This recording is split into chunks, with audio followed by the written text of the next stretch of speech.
In the last video, we talked about assessing the board, zooming out to get the full picture, identifying strengths and weaknesses, and spotting patterns.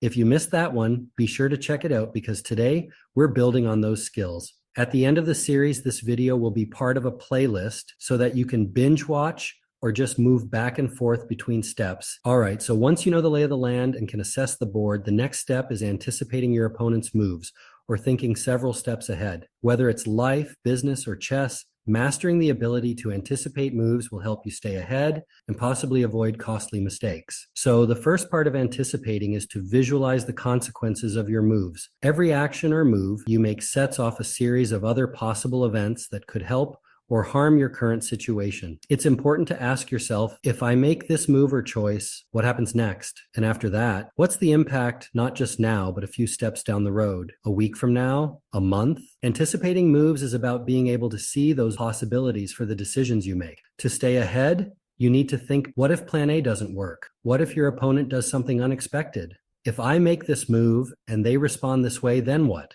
If they don't react the way I expect, or if they move a different piece than what I thought, what do I do? Creating these multiple scenarios in your mind ensures you're never caught off guard and that you are well rehearsed in case one scenario happens instead of the other. The next part of anticipating moves is to look for obstacles and find opportunities. When you're thinking several moves ahead, it's easier to spot obstacles when you've thought things through a bit, both the obstacles and opportunities you set for yourself and the ones your opponent sets for you. As a chess player, some moves may look good at first glance, but they could lead you down a road that you don't want to go down, that could prevent you from getting the result you want. On the flip side, some opportunities may seem small, but could open doors to bigger rewards like a checkmate and winning the game. Prioritizing long-term gains over short-term wins is very important in strategic thinking. It's tempting to go for quick victories and to take shortcuts that will get you where you want to be faster. But the best players and strategic leaders know how to think long-term. Is this move a short-term win, or does it build towards something greater? Does it position me better for the future, even if it doesn't pay off right away? The ability to focus on long-term benefits is what separates amateurs from pros. It's not just about winning the moment, it's about winning the whole game. So now that you've thought about long-term gains, it's time to anticipate your opponent's best responses. This is where you really start thinking like a master. It's not enough to plan your moves. You also have to anticipate how the other side will respond. What move is your opponent most likely to make next? What's the smartest move for them given your last one? How would I respond if I were in their shoes? When you start thinking like your opponent and prepared for their best response, you can turn their strengths into your advantage. All right, so we've looked at how you can anticipate moves in a game, and we know how to get a leg up on our opponent in chess, but what about in the real world?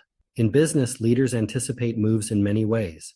For example, if you launch a new product, how might competitors respond to the launch? How about the customers? Will they buy? In a work environment, strategic thinking is important when you create a new process or system. How will the team respond? What sort of scenarios or moves must you anticipate regarding your team that will get you the best outcome? In the next video, we'll explore the next critical skill, how to evaluate and weigh your options carefully. If you're ready to make smarter choices and avoid bad moves, don't forget to subscribe and turn on that bell notification so that you don't miss the next video in our strategic thinking series. If you're interested in learning how IMS can help your teams think more strategically, please reach out to us on our website for more information.